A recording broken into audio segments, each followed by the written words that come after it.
Hello दोस्तों, आज हम फार्मेसी डे के उपलक्ष्य में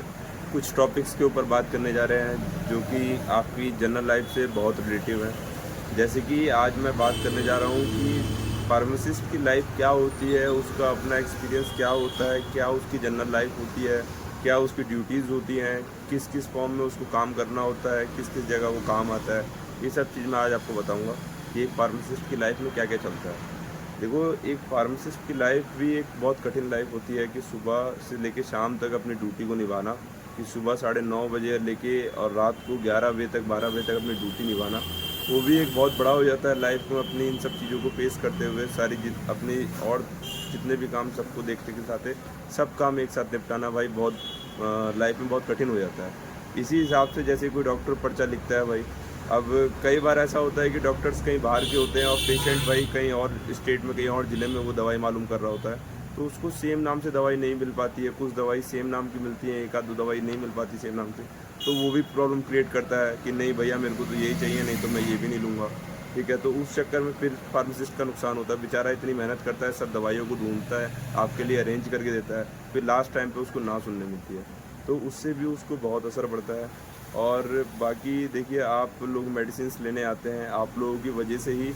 जो डॉक्टर प्रिस्क्राइब कर रहा है उसको हम आपको समझाते हैं बड़े अच्छे तरीके से कि कैसे कैसे आपको खानी है, दिन में 2 बार लेनी है, 3 बार लेनी है। अगर वहाँ हमसे गलती होगी तब भी दिक्कत होगी कि डॉक्टर तो बोलेगा भाई देखो मैंने प्रिस्क्रिप्शन पर ठीक ठीक लिखा है कैसे कैसे खानी है, पर आपने गलत बता दिया, तब भी बेचारा फार्मासिस्ट परेशान होगा। ठीक है, तो इस फॉर्म में भी थोड़ा फार्मासिस्ट के साथ भी थोड़ा इतना वो करा करें कि देखो उसको भी अकेला बैठ के 4 कस्टमर अगर एक बार में खड़े हैं तो उनको समझाना है, तो उसको भी इतना समय दो कि वो भी अपनी बात को जाहिर कर पाए और आपकी सबकी समस्या आराम से सुने और सबका जवाब दे आराम से। तब सब ठीक होंगे, जब ठीक चीज़ बताएंगे तभी ठीक से काम होगा, तभी आप लोग ठीक लेंगे।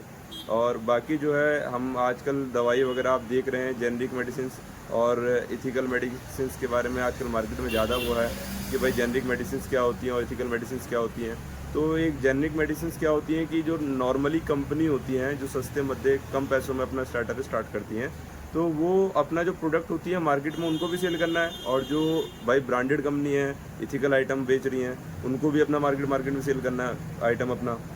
तो उस फॉर्म में क्या होता है भाई, जो ब्रांडेड कंपनी है उसका तो भैया अच्छी खासी मार्केटिंग हो रखी है, बहुत अच्छा वो चल रहा है भाई, पहले से ही काम चल रहा है, उसको तो ज़रूरत ही नहीं, उसका आइटम तो नॉर्मली बिकेगा। और एक मिनट रुकिए जी दोस्तों, हम बात कंटिन्यू कर रहे थे कि जेनरिक मेडिसिन और इथिकल मेडिसिन को लेके। ऐसा था कि कस्टमर आ गया तो उसको देखना पड़ गया, फिर अपनी ड्यूटी निभानी पड़ गई, तो इस चक्कर में फिर वीडियो को रोकना पड़ा।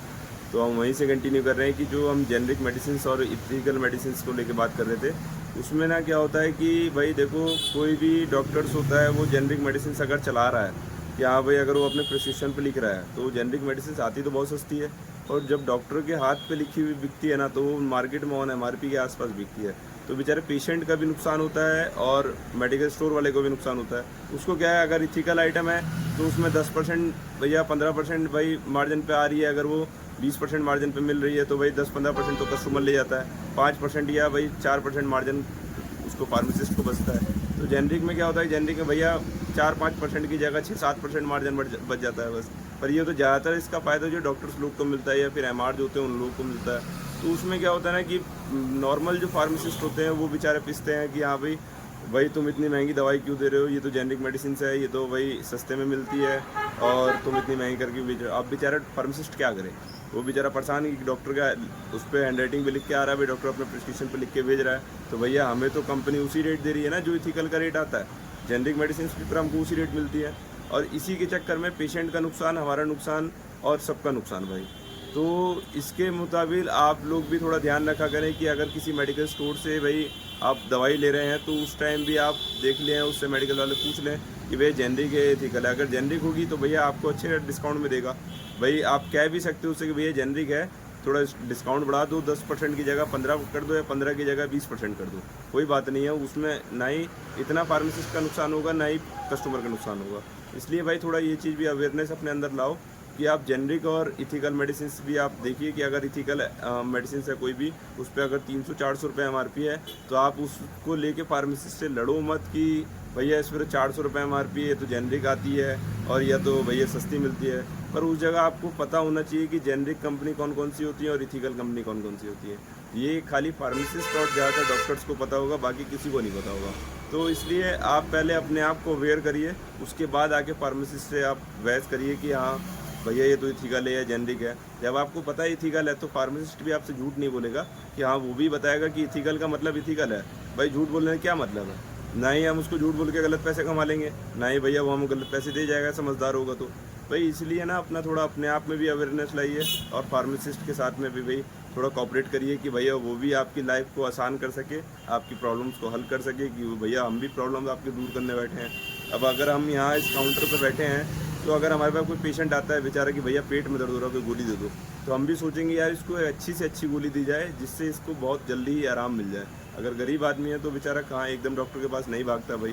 देखो जो बेचारे गरीब लोग हैं या फिर मैं कह रहा हूँ जिनकी कंडीशन नहीं होती भाई, काफ़ी ज़्यादा ख़राब होती है, अगर वो भी कभी आता है कि भैया मेरे को कोई दिक्कत परेशानी हो रही है, तो कभी कदाच भाई फार्मासिस्ट लोगों से मैं एक गुजारिश करूँगा, हाथ जोड़ के एक रिक्वेस्ट करूँगा कि भाई उनको 1-2 डोज देने में कुछ नहीं जा रहा, 1-2 खुराक गरीब लोगों को भी दे सकते हैं आप। कोई अगर कोई जब बेचारा मांगने वाला आता है, बोलता भैया हाथ पैर में दर्द है या बुखार आ रहा है, तो 1-8 डोज देने में कुछ नहीं जा रहा। आप 1-8 डोज उसको भी दो, किसी की हेल्प करो, ये भी बहुत ज़रूरी चीज़ है। हम लोगों का कर्तव्य है पहले